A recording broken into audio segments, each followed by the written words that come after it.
In this video we will talk about different type of function. तो जो पहला function है पॉलिनोमियल फंक्शन, इसको तुम बचपन से मतलब नाइन्थ और टेंथ में जानते होगे, है ना। नाइन्थ और टेंथ में पॉलिनोमियल फंक्शंस है, तो अगर तुम्हें वो याद होगा तो ये तो बहुत इजी होगा तुम्हारे लिए। हाँ, इसमें कुछ बातें जो हैं वो समराइज करनी है एक तरह से, तो देख लेते हैं। तो पॉलिनोमियल फंक्शन, तो पॉलिनोमियल फंक्शन को पहले एक कॉम्पैक्ट फॉर्म में हम लिख लेते हैं। Let me take a very good colour, चलो यही ले लेता हूँ। So let's talk about polynomial function. Polynomial function, ठीक है। इसको हम कुछ ऐसे लिख लेते हैं, f x is equal to a naught x to the power n. ये एक्सप्रेशन सभी तरह के पॉलिनोमियल फंक्शंस के लिए जनरल फॉर्म में है। And this is a one x to the power n minus one. यहाँ पे ए वन लिखोगे तो एक्स की पावर एन लिखोगे, फिर ए वन कर दोगे तो इधर से पावर एक कम हो जाएगी, फिर ऐसे ही आगे बढ़ोगे। ए टू करोगे तो ऑब्वियसली पावर टू कम हो जाएगी, that will be n minus two, ठीक है। और फिर फाइनली ये हो गया, लास्ट टर्म होगा ए एन और x की पावर n माइनस एन, मतलब x की पावर जीरो जो कि वन होता है ना, उसको नहीं लिख रहा। तो ये जनरल एक्सप्रेशन है पॉलिनोमियल फंक्शन का, ठीक है। इसमें जितने भी टर्म्स हैं, जितने भी टर्म्स हैं मतलब कोई भी term a naught, a one, a two, ये सारे टर्म रियल नंबर को बिलोंग करने चाहिए। जनरली हम ऐसे लिख सकते हैं कि a n should belongs to real number, पहली चीज। और दूसरा जो n है, जो n है, मुझे कलर चेंज करने में बहुत मजा आती है। जो n है, n should be whole number, n should be whole number, n belongs to whole number. Whole number मतलब 0 1 2 3 4 ऐसे। नेचुरल नंबर मतलब क्या होता है 1 2 3 4 लाइक। तो n belongs to whole number. Whole number का सिंबल W होता है, तो कुछ चीज़ों के जनरल, कुछ चीज़ों के नहीं कहना चाहिए, कुछ मतलब डिफरेंट टाइप्स के नंबर्स के डिफरेंट सिंबल्स होते हैं। जैसे नेचुरल नंबर के लिए n लिख सकते हो, होल नंबर के लिए W लिख सकते हो, रैशनल नंबर के लिए Q होता है, रियल नंबर के लिए R होता है, ऐसे कुछ कॉमन से सिंबल है। खैर, यहाँ पे n जो है वो होल नंबर है। अच्छा, एक इसमें कंडीशन है पॉलिनोमियल होने की। वो कंडीशन क्या है कि जो ए एन है, यानी जिस टर्म में x की पावर जीरो है, यहाँ पर तो x की पावर जीरो है ना, उसी को हमने वन लिखा। जिस टर्म में x की पावर जीरो है वो टर्म जीरो नहीं होना चाहिए, यानी ए एन की जो वैल्यू है वो जीरो नहीं होनी चाहिए, ठीक है। अदरवाइज पॉलिनोमियल नहीं होगा। अच्छा, इसको हम क्या कहेंगे इस फंक्शन को, क्योंकि इसमें x की जो हाईएस्ट पावर है वो n है, इसलिए इसको कहेंगे nth डिग्री पॉलिनोमियल, है ना। nth डिग्री पॉलिनोमियल, ठीक है। nth डिग्री पॉलिनोमियल, पॉलिनोमियल इतना बड़ा वर्ड है, पॉलिनोमियल, nth डिग्री पॉलिनोमियल, ठीक है। तो एफ एक्स किसको रिप्रेजेंट कर रहा है, nth डिग्री पॉलिनोमियल को। कुछ बातें हम समझ लें जो मैंने टाइम सेव करने के लिए पहले से टाइप करके रखी है, थोड़ा जूम कर लेता हूँ। अब polynomial function is always continuous and, है ना। A polynomial function is always continuous and domain of polynomial function is R. ठीक है, तो डोमेन ऑफ पॉलिनोमियल फंक्शन क्या हो जाएगा, यहाँ पे फुल स्टॉप नहीं, वो domain of polynomial x belongs to,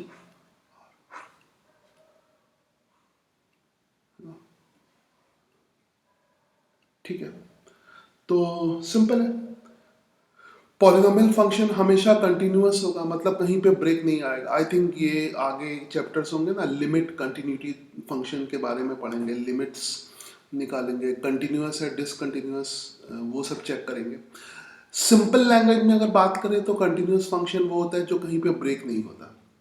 तो एक पॉलिनोमियल फंक्शन हमेशा कंटिन्यूअस होता है, ऑलवेज ऑलवेज कंटिन्यूअस, सॉरी, और इसका जो डोमेन है वो ऑब्वियसली हमेशा रियल नंबर होगा।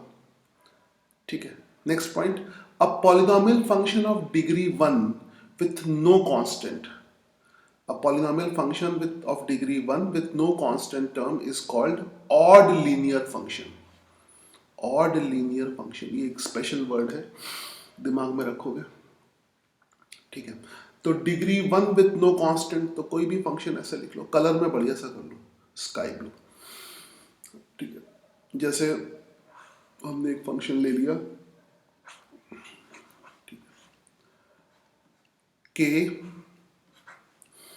के कांस्टेंट है, के की वैल्यू कुछ भी हो सकती है, तो के कांस्टेंट जीरो नहीं हो सकती ना, तो के की वैल्यू कुछ भी हो सकती है और इनटू एक्स।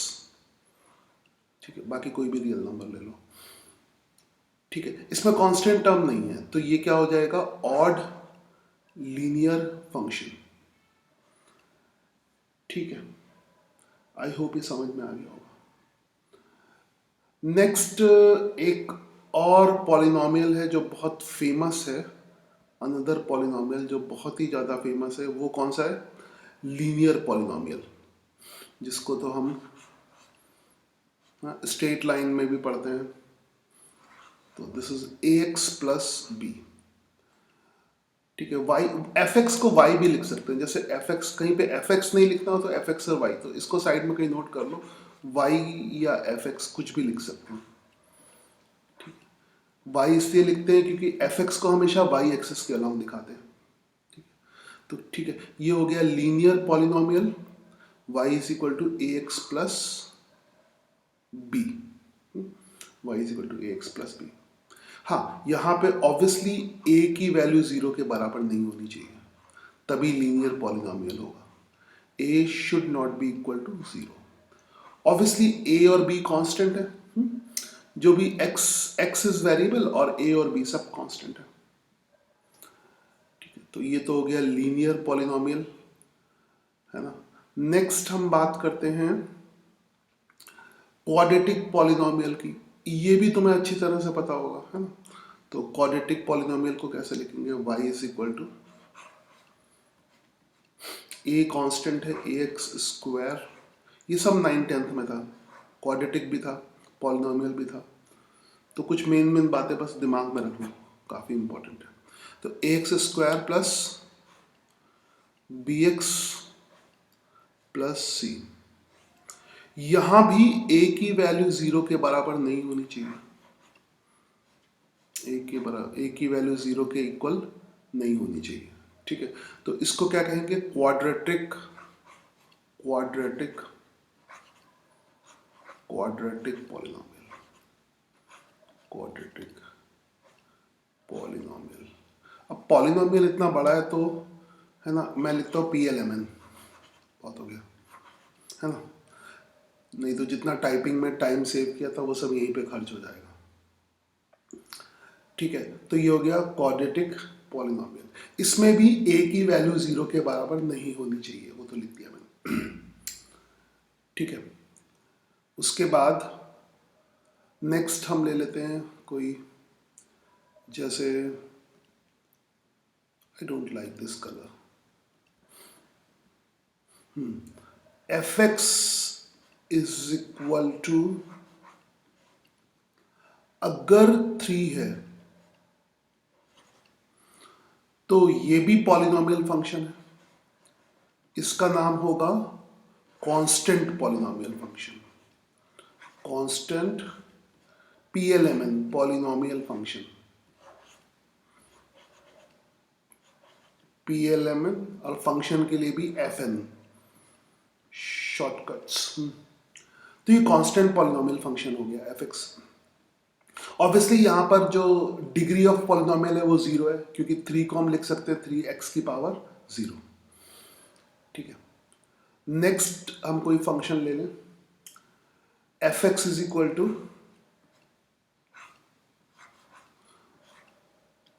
जीरो। याद रखोगे ये पॉलिनोमियल नहीं है, fx इज इक्वल टू 0 लिखो पहले, ये पॉलिनोमियल नहीं है, नॉट पॉलिनोमियल। ठीक है, नॉट पॉलिनोमियल। क्यों नहीं है? क्योंकि एक तो जीरो, ये कांस्टेंट टर्म जीरो नहीं होना चाहिए। मतलब अगर x की पावर 0 लिखोगे तो वो तो पॉलिनोमियल हो जाएगा, मगर इस कांस्टेंट 0 की वजह से वो फिर पॉलिनोमियल नहीं रहेगा। तो ये ध्यान रखोगे, अजीब सी चीज़ है, ये पॉलिनोमियल फंक्शन नहीं है, जबकि fx is equal to 3 polynomial function है। इसको जस्ट एक कांस्टेंट फंक्शन बोलेंगे, इसको तुम बोलोगे कांस्टेंट फंक्शन, कांस्टेंट फंक्शन, इसको एक कांस्टेंट फंक्शन बोलोगे। ठीक है, चलो ये पॉइंट हो गया। नेक्स्ट पॉइंट है, there are only two function which satisfy the following relation. कौन सा रिलेशन है वो मैं लिखने जा रहा हूं, one moment please, one moment please. ये वाला relation, F x into f1/x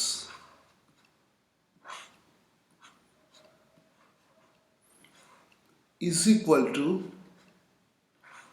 fx plus f1/x। ये जो रिलेशन है इसको सिर्फ दो फंक्शन सेटिस्फाइड करते हैं, इसको सिर्फ दो फंक्शन सेटिस्फाइड करते हैं। कौन कौन से फंक्शन? पहला है, फर्स्ट फंक्शन लिखने जा रहा हूं, that is fx is equal to 1 plus x की power n, where n belongs to natural number, है ना। नेचुरल नंबर में क्या आएगा, 1 2 3 4 5 सब। तो अभी लिख दूंगा साइड में। एक और फंक्शन है, उसको लिखने के बाद सेकेंड फंक्शन है, सेकेंड फंक्शन है fx is equal to, fx is equal to 1 minus x की पावर n। ठीक है, बस कुछ नहीं, एक प्लस में एक माइनस में। तो ये दो फंक्शंस हैं जो इस ऊपर वाले रिलेशन को सेटिस्फाइड करते हैं। इसके अलावा कोई भी फंक्शन ऐसा नहीं है जो इन रिलेशन को सेटिस्फाइड करता हो, है ना। तो यहाँ पे लास्ट में लिखना जरूरी है कि n belongs to natural number. ये एक इंपॉर्टेंट पॉइंट था। ठीक है, नेक्स्ट पॉइंट है, बहुत ज्यादा इंपॉर्टेंट पॉइंट है, अ पॉलिनोमियल ऑफ डिग्री ऑड। अगर ऑड डिग्री पॉलिनोमियल हो, डिग्री का मतलब क्या होता है, x की जो हाईएस्ट पावर होती है। तो अ polynomial of degree odd has its range, यहां पे लिख दूं, odd has its range minus infinity to plus infinity. अगर ऑड डिग्री का पॉलिनोमियल है तो उसकी रेंज हमेशा minus infinity to plus infinity होगी। ठीक है, रेंज की बात कर रहे हैं, डोमेन की बात नहीं कर रहे हैं। रेंज की रेंज हमेशा कहां से कहां तक होगी, minus infinity to plus infinity. Domain कुछ भी हो सकता है। ठीक है, and a polynomial of even degree has a range which always a subset of R. ठीक है, ऑलवेज सबसेट ऑफ आर। तो इसको एक एग्जाम्पल से क्लियर करते हैं। ठीक है, एग्जाम्पल से क्या, इसका ग्राफ बना के दिखाते हैं कि कैसे ग्राफ बनेगा। तो थोड़ी सी जगह कर लें। Let's take some general type of polynomial like y is equal to little bit मोटा pen, y is equal to a x cube, general ले लो कोई भी, a x cube plus b x square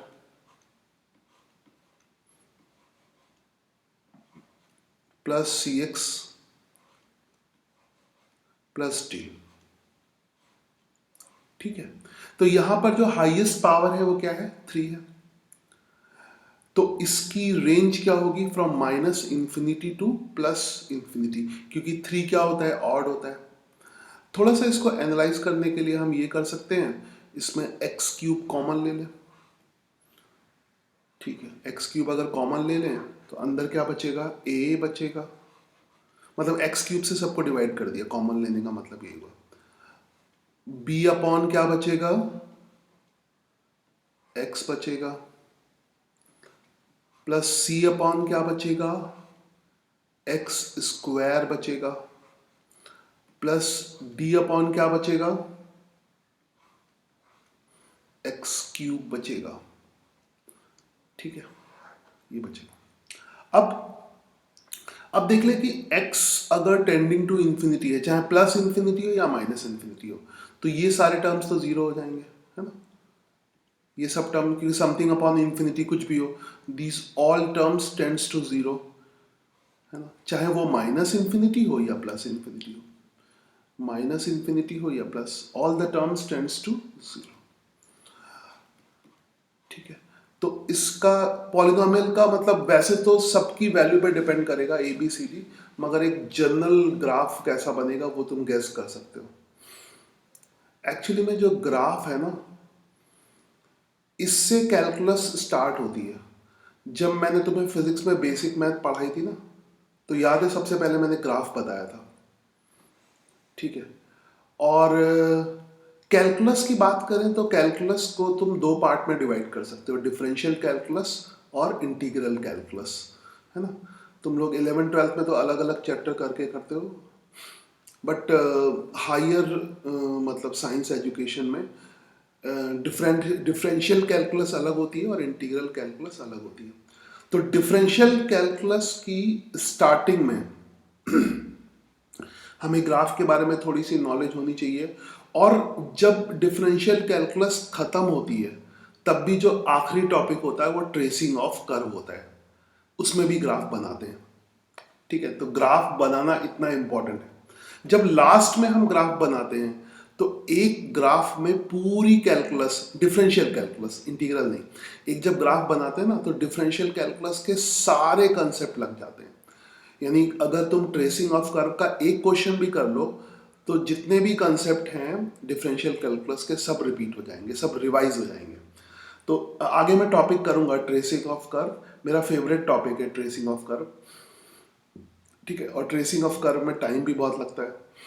ठीक है, जब हम ग्रेजुएशन कर रहे थे तो उसमें ट्रेसिंग ऑफ कर्व का कम से कम नहीं तो 10 नंबर का क्वेश्चन तो आता ही था, कभी कभी 20 नंबर का भी आता था। तो उसमें पूरा जो है एक क्वेश्चन करने में अच्छा खासा, अगर 3 घंटे का पेपर है तो 1 घंटा तो ट्रेसिंग ऑफ कर्व का क्वेश्चन करने में ही लगता था, है ना। पूरा जो है कैलकुलस के कंसेप्ट लगते हैं। चलो मैं इधर से उधर चला गया, इधर उधर चला जाता हूँ। इसमें देखो ये कैसा होगा कि अगर x tending to plus infinity है तो y की वैल्यू प्लस इंफिनिटी की तरफ टेंड करेगी। तो जो हम रफ ग्राफ है, एग्जैक्टली जो पॉलिनोमियल का ग्राफ है वो कंटिन्यूअस होगा, तो रफ बनाता हूँ कुछ ऐसे। I am drawing little bit rough, हाँ, नॉट एग्जैक्ट, नहीं तो आगे डेसिमो का यूज़ करेंगे ग्राफ बनाने में, उससे सुंदर सुंदर ग्राफ बनते हैं। ऐसे ही हो सकता है कई बार ऐसे टर्न ले, मगर इतना पक्का है कि x is equal to plus infinity पे इसका जो रेंज है, मतलब x अगर प्लस, x इधर होता है ना, y इधर होता है। अच्छा, जब भी एक्सिस को लिखना होता है तो कैपिटल X कैपिटल Y दिखाते हैं, वैल्यू को लिखना होता है तो स्मॉल x स्मॉल y से शो करते हैं। ये एक जनरल ट्रेंड है। ठीक, तो अगर x की वैल्यू प्लस इंफिनिटी की तरफ टेंड होगी तो y की वैल्यू भी प्लस इंफिनिटी की तरफ टेंड होगी, जैसा कि ये इक्वेशन तुमसे कहती है। ठीक है, तो you can according to, in the light of this equation, है ना, in the light of this equation, इधर आ गया, यहाँ पे लिख लेता हूँ, है ना। एक्स अगर प्लस इंफिनिटी की तरफ ट्रेंड ट्रेंड बोल रहा हूँ, ट्रेंड होता है टेंड, एक्स अगर प्लस इंफिनिटी की तरफ टेंड करता है तो वाई भी प्लस इंफिनिटी की तरफ टेंड करेगा, और x की वैल्यू माइनस इंफिनिटी की तरफ टेंड करती है तो y की वैल्यू भी माइनस इंफिनिटी की तरफ टेंड करेगी, क्योंकि क्यूब है ना, किसी भी माइनस का क्यूब जो है वो माइनस ही होगा, ठीक है, वो दिख रहा होगा तुम्हें। तो x अगर माइनस इंफिनिटी की तरफ टेंड करती है तो y की वैल्यू भी माइनस इंफिनिटी की तरफ टेंड करेगी, ठीक है। तो ये इस ग्राफ से क्लियर हो गया होगा। तो रेंज जो है हमेशा, अगर कोई भी पॉलिनोमियल फंक्शन हो उसकी रेंज हमेशा minus infinity to plus infinity होगी। रेंज के क्वेश्चन थोड़े से डिफिकल्ट होते हैं, डोमेन निकालना तो आसान होता है, रेंज के डिफिकल्ट होते हैं। रेंज में बहुत सारे ट्रिक्स यूज करते हैं, है ना। तो पढ़ेंगे, ये टॉपिक अच्छा टॉपिक है, लंबा चलेगा, बहुत मजेदार टॉपिक है, बहुत मजेदार। ओके चलो, आई होप यू गॉट इट, ठीक है। सिमिलरली इवन डिग्री का भी देख लें यही साइड में, अभी तो ऑड का देख लिया, इवन का भी एक साइड में एग्जांपल ले लेते हैं, नीचे फिर नोट से। तो इवन का साइड में एग्जांपल ले लेते हैं। इवन का तो एग्जांपल बहुत फेमस है, जनरल वाला ही ले लो, कौन सा एग्जांपल, एक्स क्वाड्रेटिक, वो भी तो इवन पॉलिनोमियल है, x square plus b x plus c, ठीक है। इसके बारे में हमें क्या समझना है कि इसका जो रेंज होगा वो सबसेट ऑफ आर होगा, ठीक है। रेंज और डोमेन तो रफली तो तुम्हें पता ही होगा, और डिफिनेशन भी अब अच्छी तरह से हो गई है। रेंज मतलब y की वैल्यू और डोमेन मतलब x की वैल्यू। रेंज की वैल्यू y की, रेंज का मतलब होता है y, भी कुछ बच्चे बोलेंगे तो इसको कोडोमेन भी कहते हैं, कोड डोमेन भी कहते हैं। रेंज का मतलब होता है y की वैल्यू जिसके लिए x डिफाइंड है, तो सही से बोल दिया, सारी y की वैल्यू रेंज में नहीं आती है, y की वो वैल्यू जिसके लिए x डिफाइंड है। ओके चलो, मैंने सही से बोल दिया। नाउ तो y इज इक्वल टू अगर है a x square plus b x plus, यहां भी वही काम करते हैं जो काम हमने सीखा है। क्या काम हमने सीखा है? एक्स स्क्वायर को कॉमन लेना, ठीक है। अगर एक्स स्क्वायर को कॉमन लेते हैं तो यहां पर क्या बचेगा, a बचेगा, और ये बहुत ही कॉमन ट्रिक है, लिमिट में काफी यूज होती है, b अपॉन, जब limit x tending to infinity होती है, खैर फ्यूचर में पता लगेगा, फ्यूचर में पता लगेगा। बी अपॉन एक्स प्लस सी अपॉन एक्स स्क्वायर, यहां भी वही बात, कौन सी बात, जब x की वैल्यू टेंडिंग टू इंफिनिटी है तो ये टर्म्स तो चाहे प्लस इंफिनिटी की तरफ टेंड हो चाहे माइनस इंफिनिटी, ये टर्म तो जीरो हो जाएंगे, तो इनकी तो बात ही नहीं करनी है। हाँ, x अगर टेंडिंग टू इंफिनिटी है, ठीक है, प्लस इंफिनिटी है, तो y जो है वो टेंडिंग टू प्लस इंफिनिटी होगा, क्योंकि पॉजिटिव क्वांटिटी का स्क्वायर पॉजिटिव ही होता है, ठीक है। मगर x टेंडिंग टू अगर माइनस इंफिनिटी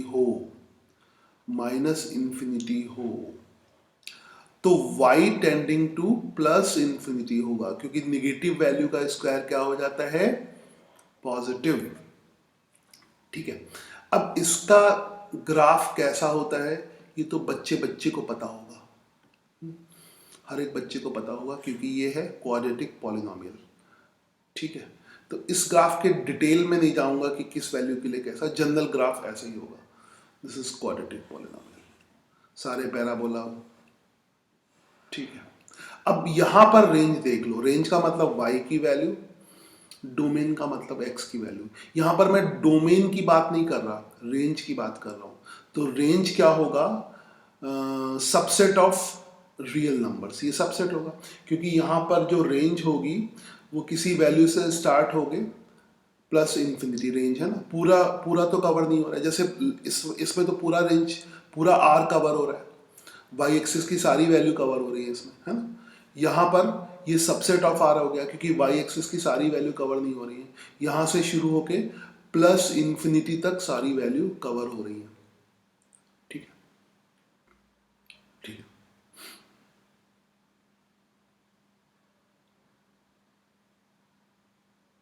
सॉरी, हाँ, नाउ चलो, आई होप यू गॉट इट।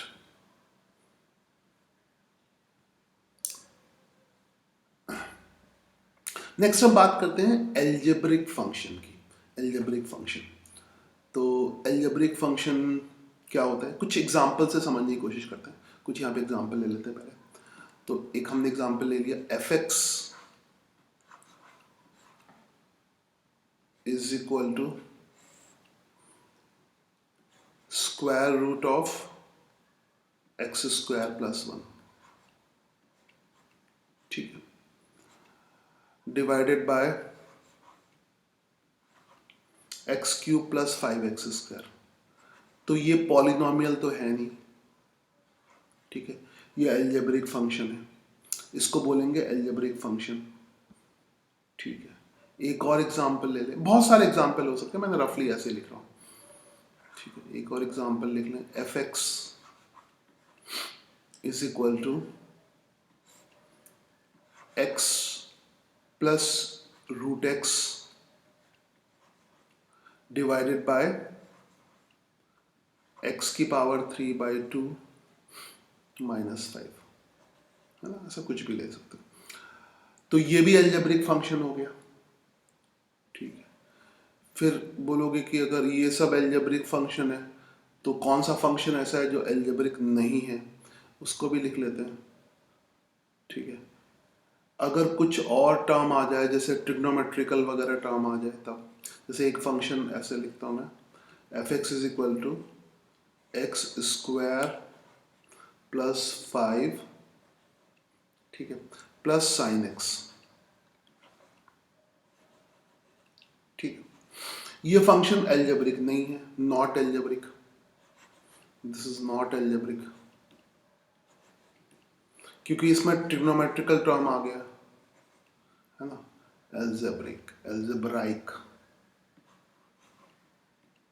भी, ये लिखने में मुझे बहुत प्रॉब्लम होती है। ठीक है, not algebraic, it is not algebraic.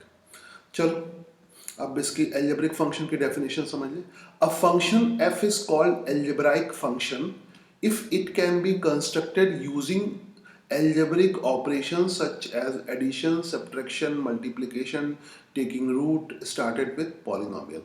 मतलब जो algebraic फंक्शन है वो polynomial फंक्शन से ही बनेगा, बट हम उसमें कुछ एडिशनल ऑपरेशंस करेंगे। क्या करेंगे?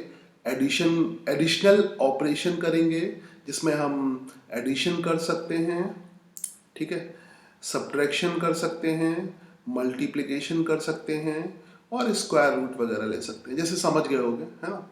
यहाँ पर ये एक्स स्क्वायर प्लस 1 तो पॉलिनॉमियल है, इसका स्क्वायर रूट कर दिया। नीचे वाला पॉलिनॉमियल है, तो दो पॉलिनॉमियल का इस तरह से डिवीजन तो नहीं है, एक पॉलिनॉमियल का स्क्वायर रूट कर दिया, दूसरे पॉलिनॉमियल से डिवाइड कर दिया। ऐसे ही यहाँ पर भी है, ठीक है। तो डिफरेंट ऑपरेशन करने के बाद जो फंक्शन मिलेगा वो क्या होगा? Algebraic function. I hope you got it. ठीक है, अच्छा, एक छोटा सा एग्जांपल लेता हूं मैं, बहुत छोटा सा एग्जांपल। ठीक है, बताओ ये एल्जेब्राइक फंक्शन है कि नहीं है। ठीक है, लिखता हूं। ठीक है, f x is equal to x square plus 1 divided by root x, ठीक है, प्लस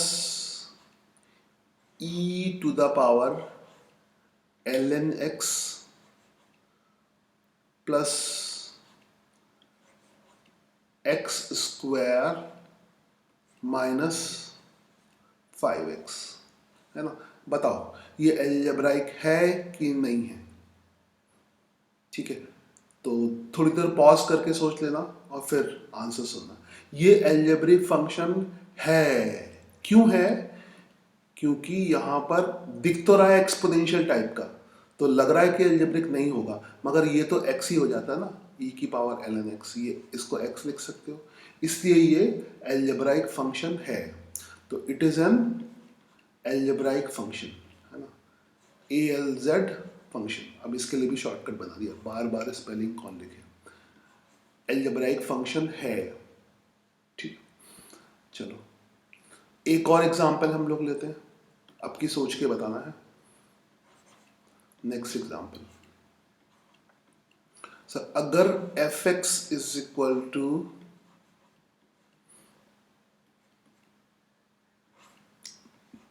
एक्स स्क्वायर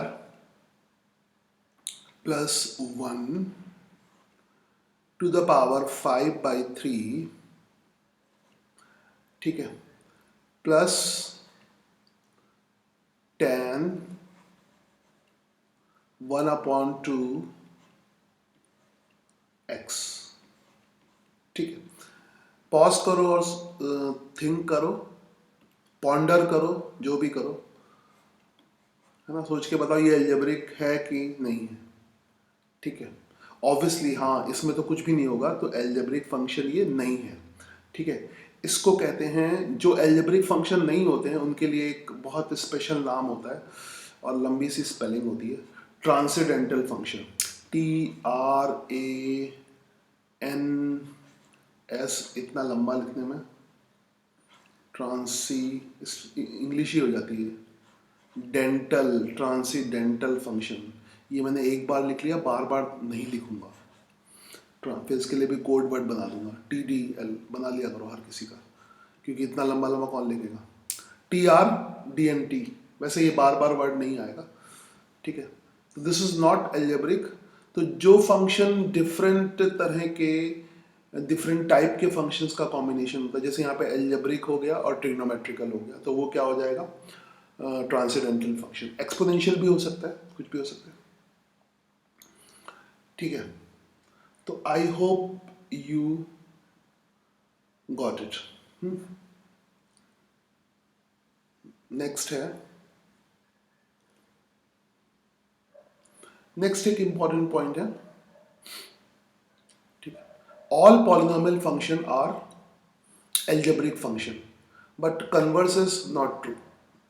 ऑब्वियसली जितने भी पॉलिनोमियल है वो एल्जेब्रिक तो होंगे ही, और जितने एल्जेब्रिक हैं वो ज़रूरी नहीं कि पॉलिनोमियल हो, तो ये पॉइंट तो कोई बहुत ज़्यादा डिफिकल्ट तो नहीं है समझने में, समझ जाओगे।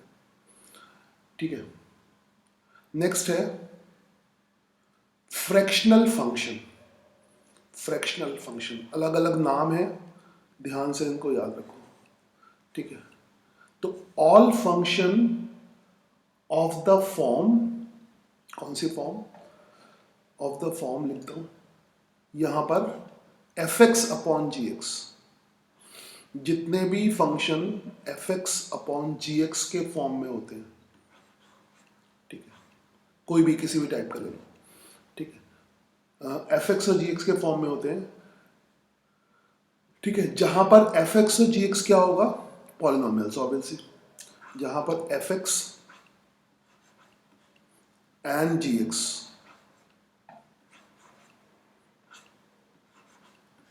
आर पॉलिनोमियल, PLMN, है ना, पॉलिनोमियल, जैसे भी लिखना हो लिख लो, are polynomial in x, x में पॉलिनोमियल है। And one more condition, gx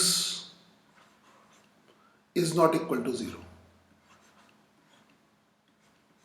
obviously ये कंडीशन तो हर जगह लगेगी, क्योंकि किसी भी चीज़ को डिनोमिनेटर, किसी भी चीज़ को 0 से डिवाइड नहीं कर सकते, ये तो बहुत जगह कंसेप्ट आएगा।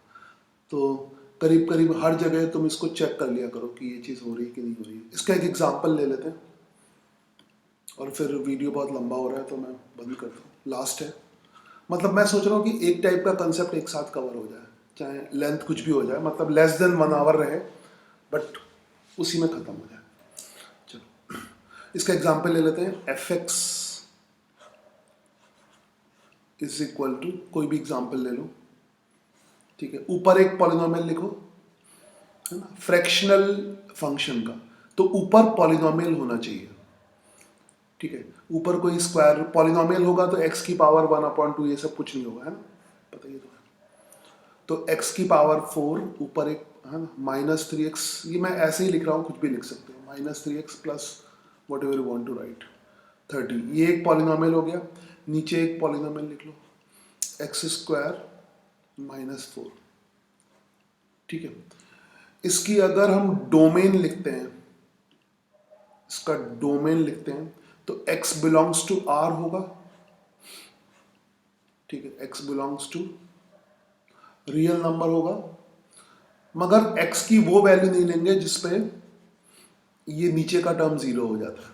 तो नीचे का टर्म कब 0 होगा, जब x की वैल्यू -2 होगी या +2 होगी, तो हम इनको छोड़ देंगे। जब भी हमें एलिमेंट्स को लिखना होता है हम कर्ली ब्रैकेट यूज करते हैं, ध्यान रखना। तो -2 बेसिक्स एकदम क्लियर होना चाहिए, -2 और +2, ठीक है।